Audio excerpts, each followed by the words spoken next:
Angliyaga ishga kelsanglar, bunday bir avtobuslarda olib borib keladi.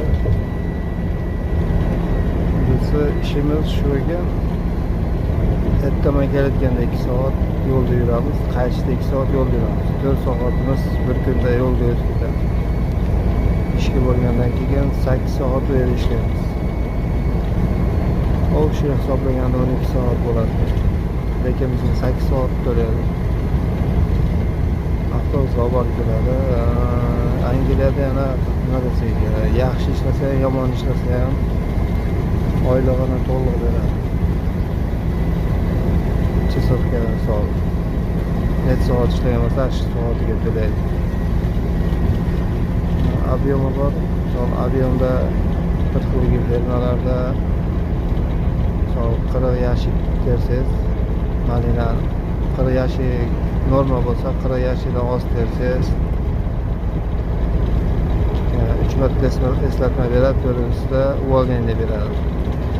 Shu SMS eslatma SMS kelganda sizlar boshqa firmaga o'tish uchun transfer yozishingiz kerak.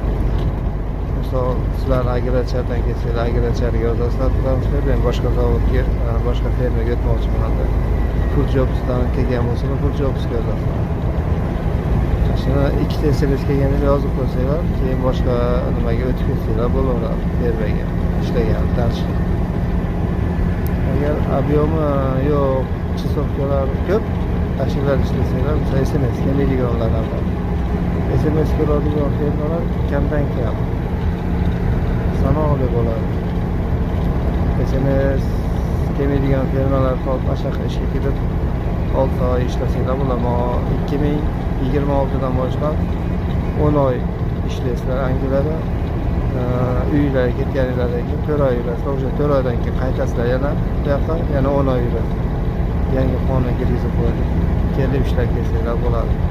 Armiyalar ishlariga olmaydi.